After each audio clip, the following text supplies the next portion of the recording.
you so much for having us. We're very happy to share with you our experience and everything we've learned during this time. We'll try to make it easier for you to save you some of the experimentation that we had to do. So our presentation is titled Lights, Camera, Action, Online Videos, and Student Engagement. And we're going to start with just a brief introduction, telling you who we are and some of the reasons why we may make videos. Then we're going to talk about basic techniques, general considerations, and then content. And we're going to do a brief stop there for some questions that you may have. You can, as you have them, you can type them in the chat box. So you don't forget them, but then we'll address them that's more or less the middle of our presentation. And then we'll talk about choices, application, and we'll have time for more questions. So like Zuzana said, we are with the University of Alberta English Language School. We teach different English courses, but I mostly focus on English for academic purposes. And that's where we get students from abroad and get their language level up to where it needs to be for them to be successful in university.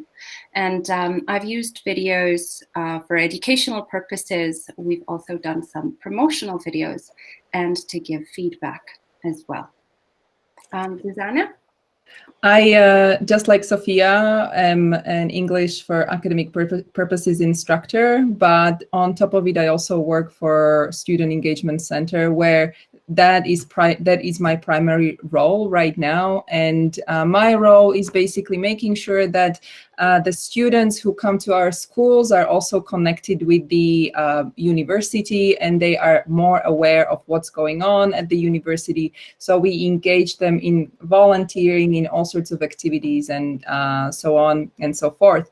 Now, of course, this has become much more problematic with the pandemic and no in-person instruction. So how do you engage students? Well, for us, it has been the best solution has been to make videos and to encourage students to participate through the technology. So that's how we landed with this lovely presentation. Both Sophia and myself, we basically had to reinvent the way we teach, and we had to start making videos. And so this is not our profession, but as Nina said, we have become we have morphed into something different, not just language instructors, but also video makers. And here's a little bit of who we really are. I'm originally from Argentina, so my mother language is Spanish. My husband is from Chile, so we speak Spanish at home. These are my two little girls. On a special day they had at school. They go to a bilingual school where we're trying to encourage them to speak Spanish, read in Spanish, and so on. And we try to speak it at home as much as possible. And I am originally from Slovakia, and I have been here for how many years is it now? 12 or 13 years or so. So my husband is Canadian, so for me it's a little bit, I'm going to say it's a little bit more difficult than for Sophia.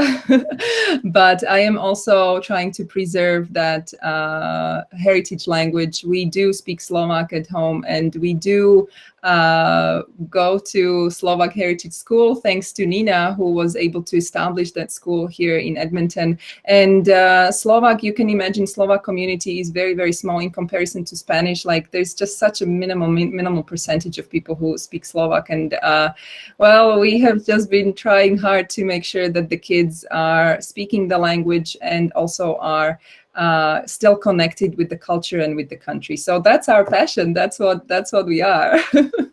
That's who we are.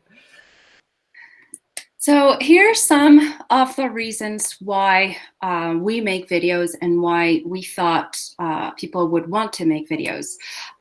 So we're going to ask you to write the number of these reasons if it resonates with you, or if you have any other reasons why you would want to make videos, to also share that in the chat. So our reasons were so students can listen or watch more than one time, to save class time for practice, to engage their students more, to have a record of the things that I want to teach each term, to make learning more fun, more engaging, to give feedback, and to plan what you will say better. And so, for most, yeah, please feel free to write a number in the chat, or feel free to write a different reason why you might make videos. I assume for most of you attending right now and at this particular moment is to prepare for that Mother Language Day and to prepare that video for that event. What have we got in the chat? I can see something in there. Okay, in addition, okay. 135. 135, right. To engage, students can listen, watch, and to make learning more fun. Yeah, absolutely. Yes, yes. All right. All right, so we're going to share with you some basic tech needs. We've put what you're going to need, and some of these are optional as well. So you definitely need some sort of camera. So you can use your smartphone, your tablet, or your laptop or desktop with a camera. You can also, if you want to invest a little bit more, you can invest in a proper stand or a tripod, a selfie stick, good lighting, or a microphone.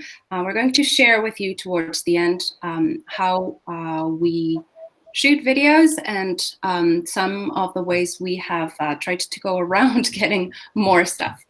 For the software, all of this is optional. But you're going to need, unless you simply shoot a selfie video, you're going to need one of these. So QuickTime or Screencast-O-Matic or something similar. You can use Zoom, Skype, Meet, or Teams like we're doing now. You can record a meeting. You can use WeVideo. We're going to tell you a little bit more about it later. iMovie and Flipgrid. Mm-hmm. And here I would just like to add that if your school, for example, is getting some funding that you don't know where to spend the money on, since there is no in-person education, perhaps any of these could go to your expenses, and maybe purchasing a microphone might be a good way to use that money.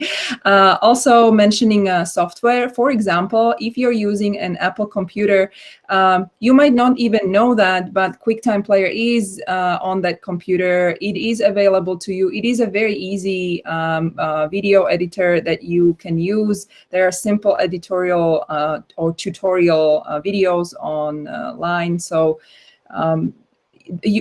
oftentimes we don't even know what we have readily available to us. So this is perhaps a good reminder. And iMovie is also available on Apple devices as well. Yes.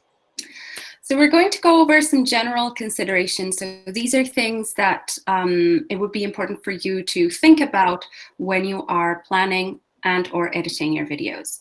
So the length, the visual support, noise levels, lighting, background, and scripting. So we're going to go into these in a little bit more detail. So we did a little bit of research as to try to find out what was the ideal length for videos. And intuitively, you would all know that a long lecture-like video is not going to be effective with the students, but we were trying to find that sweet spot.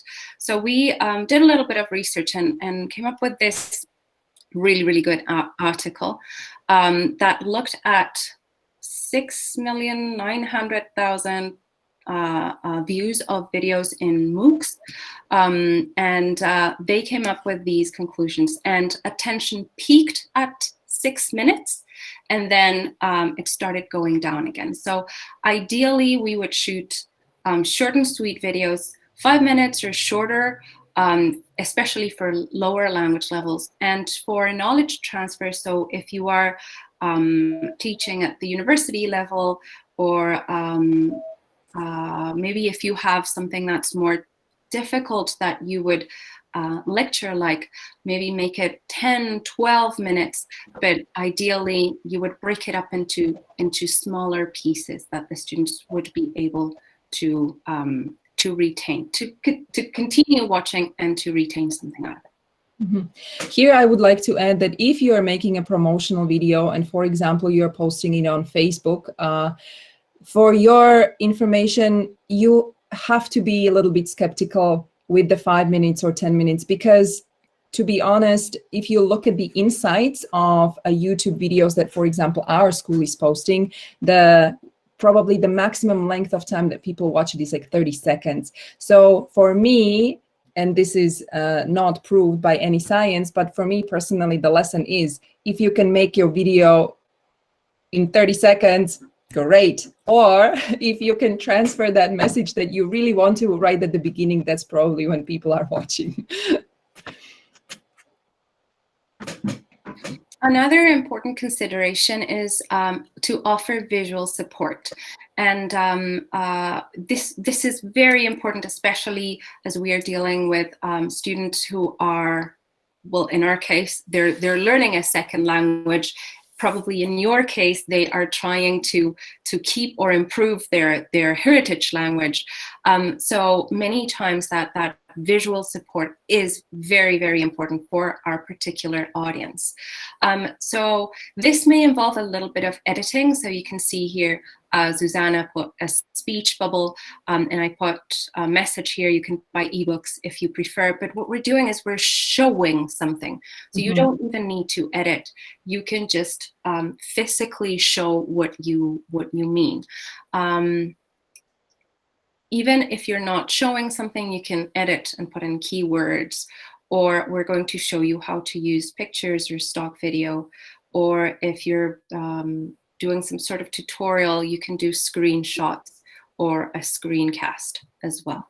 Mm-hmm. And here I just want to add that, for example, if you're making videos and you have forgotten some important piece of information, then always you can rely on those speech bubbles, because you can always just add information in there, or in any kind of fun way that is very visual, and it just adds that content. So don't be shy, and don't be scared that you forgot something. You can always add it there. Our next consideration is noise. Yes. So when you are shooting your video, of course, the best place to shoot is at home, where you find a quiet spot. Not when your children are at home and when they are banging on the counter for food, but of course, when you have to be mindful of the noises around and in the house when you are shooting. If you take your shooting outside, also this can be a little bit disturbing, because there are noises that normally you don't really care about. So for example, construction work or traffic, or simply all that noise that normally you don't care about is actually quite loud on the video. And also when you are adding some music to your video, please be mindful of how loud that music is, because sometimes we add that music into the video just to give it a little bit of dynamic or change the tone. However, we make that music too loud, and then what we are saying cannot be heard, or vice versa. So yeah, you have to learn how to play a little bit with that music in the background.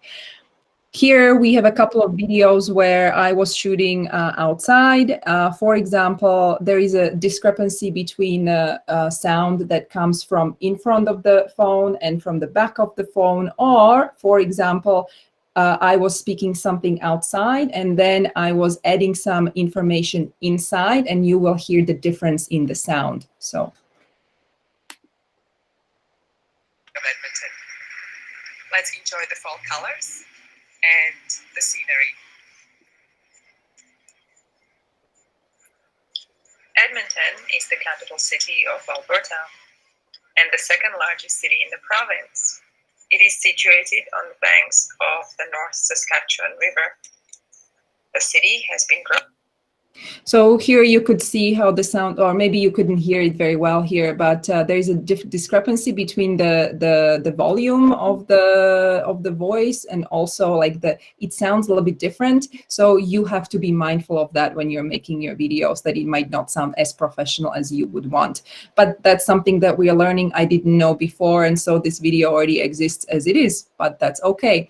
Another way, what you can do when there is unexpected noise, you simply use it for your purposes and benefit from it, like in this video, for example. Can you hear that? That's the wildlife on North Campus. What animal was that? Was it a squirrel? Was it a bird? Was it a rabbit?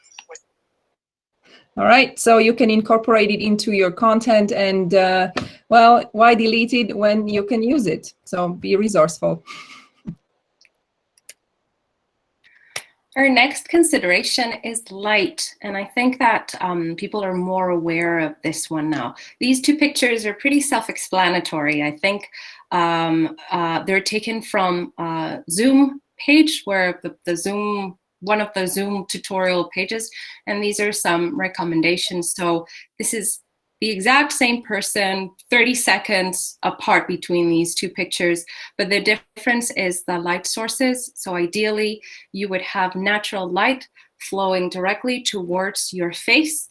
It's a lot easier to see your facial expressions, and it actually improves the way you look. If you are using Zoom at all, I would also do the beautify filter that comes with Zoom. And also, as Sophia says, when you play with the light, it's magical. Really, you can look 10 years younger or older, whichever way you want to go. All right. Another consideration is the background, and what we see, or what we don't see anymore, but other people actually see. So oftentimes when we are in our surroundings, we are only seeing certain things because maybe we are already used to our surroundings, and we don't have that sort of critical view on things. And so it is very useful to simply use all the tools that are available to you. So for example, if you are if you're using Zoom, or I'm not so sure in other platforms whether you can use background, but on Zoom definitely you can use all kinds of backgrounds, and you can make these backgrounds, personalize these backgrounds to whatever you need to. So the illusion then is much brighter, much nicer, and you can make believe anything you want. Here, for example, we have an example where I am shooting a video with my colleague, and we are basically telling students about our destinations or something like that. So we change the background to make it to create that kind of atmosphere. Do you want me to show it? Yes, please.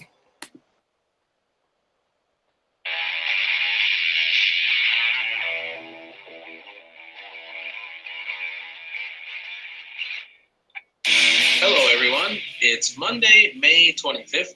I'm Andrew. I'm Susanna. And this is Diamond Says. There we go. We kind of got that. Well, so it looks like you're... All right, so this is a kind of video where we are talking to the students about upcoming events at the school. And so we just wanted to set that bright atmosphere and sort of like a happy mood, even though we were sitting in our very dark rooms. So nobody can tell. I usually choose a white background, and I can't see myself right now, but if you can, there's a white wall behind me, and there's a good reason for that. You can't see any clutter. It's not very personal, so you can't guess anything about the speaker. But it is very good if you're editing to have a light background, because you can add text in a darker color and it shows really well. At the same time, as we were talking about this with Susanna, there is also the benefit of showing a part of your house that you'd like to share in your background, because it may make the students feel closer to you as well. But I don't think there's one right answer, but it's important to consider it, to think about. Here, maybe I can mention that sometimes when we are on online, teaching online, so there are all sorts of distractions. So for example, you can see my lamp on the top or half of the window. And so it's not really looking all that great if you're making it into a proper recording. Or sometimes you have like a fan ahead of you, above you. And so all of those things we totally don't notice, but I think people who are on the other side actually do notice. And so if you can make your background look as professional or what suitable to your needs, so really depending what video you are shooting, and that's the kind of background that you want to have. And another consideration that we had was whether we should script or not. And for me, the answer was definitely related to the purpose of the video. So when I had to shoot promotional videos, I definitely wanted to ensure that we were saying all the right information and the wording that we wanted for that video. So I did work on a script, and it's organized. I'm not nervous because I won't forget anything. But there are other types of videos where I'm trying to make the students feel welcome, or they're just simply more informal. I do not script. I want it to feel natural. And so I simply have some sticky notes on the side of my screen. So I just take a look at the main points that I want to talk about. So I won't forget anything, but it's more natural. I think, Sophia, you have a very cool strategy as well. What is the strategy with your prompter, with your PowerPoint? So as you remember the disclaimer that Susanna said at the beginning, we are not professionals, and we have figured out ways to do things that just work for us, but they may not be the best way to do it. It's just what works. So I tried to download teleprompters and experimented with a few, but I could never get the timing right. So what I ended up doing was opening a PowerPoint presentation or a Google Slides and putting tiny little text very close to where my camera would be. And I would put it, I don't know, just a couple of lines per slide, fairly small. And I have a clicker for presentations, so I could be at a nice distance from the camera, and I could be looking fairly close to where the camera would be. And with my clicker, I could just move to the next slide whenever I needed it. So that worked really well for me. Something else that we did when we needed to do a scripted dialogue is we shared a Google Doc with the other instructor we were doing this dialogue with, and we put a text. We changed the margins, so it was like a poem kind of in the middle of the screen as well, and we could scroll up and down as we needed as we were reading it. So that also worked well. Very low tech, but it works. All right, our next point is content. And even though we're talking a lot about looks and considerations having to do with I don't know, how you're going to look, how you're going to present yourself, the lighting and so on. The content is more important than how things look. Carefully selected content can be very good put in videos for asynchronous learning. So when you want to teach something and you don't want to use class time, it's really good to put that in a video. And it's important when you're doing the planning to select topics that you can fit into a short video and think about the vocabulary and the level of difficulty that that content has, or the words that you're using obviously have. Mm-hmm. So here I would just like to add that you don't have to be too critical of what your video looks like, but really make sure that it's out there. So don't obsess about it being perfect, but just use it. All right, here, try to make your content engaging. Well, that's easy to say, but rather more difficult to do, because you really have to hit the right tone and you have to think about who your audience is. So I think this is something to always keep in mind, that how are you going to be speaking to the people? How are they going to relate to your video? So for example, here we are using basically the situation that is around us. We were shooting this particular video on May the 4th, which is the Star Wars Day, and so we used that as a theme for our video, even though the message was for the students about all sorts of maybe there was administration news and stuff like that, but we just wanted to put a little bit of life to it, so we used the information or the situation from the world around us. You can show, yes.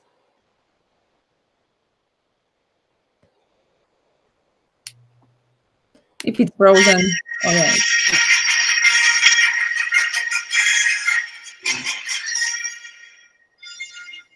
Hello, everyone. It's Monday, May 4th. It's a special day today. I'm a stormtrooper. What about you? Yeah, and naturally, I am Princess Leia. And this is Silent Sense. Awesome.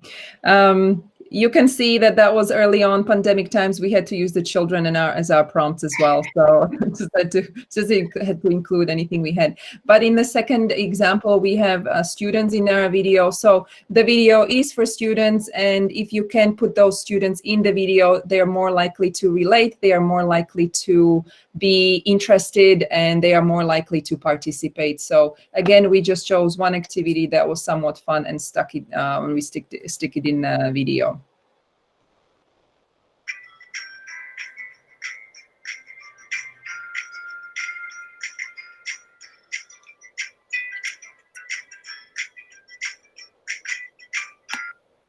And for these kinds of videos, you simply use your phone, use your pictures, and put it in your memory. If you have an iPhone, put it in your memories, and the video will be made for you. Or if you use Google Photos, then again, you can just make these movies that the Google Photos make it for you without any time really spent on choosing your photographs. So it's pretty good. All right, one really important point that we wanted to talk about is collaboration. So when you are preparing your videos, it's very good to have other content or input from other people, not just yours. The more people are involved, the more interesting those videos can be. So for example, I used at work, I used instructors as my primary source of videos or photographs that I could use to make the videos later, but I had to somehow communicate with them. So my way of communicating was just sharing a Google Slides with them. And in the Google Slides, all the people that I asked to collaborate with me basically had access to it, and they shared the slides. Each person had one slide dedicated to or this one is which one? Yeah, okay, so this one is different, the other one, yes, sorry. Right, so I had 3 instructors working on one video, and each instructor had a little bit of prescribed text that I wrote for them, but then they had to insert their own answer, and they had to insert their own maybe a short little video or a couple of pictures. And that way, it was excellent way for me to know where they are at. It was great for them to see where the other instructor is at, and we kept everything nicely organized and nicely put in one place. So that was an excellent tool for collaboration. I would always recommend doing that. Another way of collaborating is interviews. So making videos where you make an interview, and in an interview, I would simply share, again, a PowerPoint presentation or a Google Slides, where I would write down the questions, and the person that I interviewed would simply answer the questions. And that way, I was always I knew where the interviewee was, the interviewee knew what kind of questions I was going to ask, and they were in control of the whole interview. So again, a very useful tool to keep everything organized and clear. Now, that was more of a formal collaboration. And here, the second example is informal collaboration when I was collaborating with my mom. Here, her task was to read a story. We can watch a little bit, and I'll tell you a little bit about it after.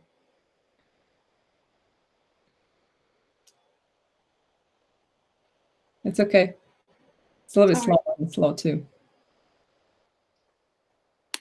Oh, there, it's coming, it's coming, it's coming. Okay.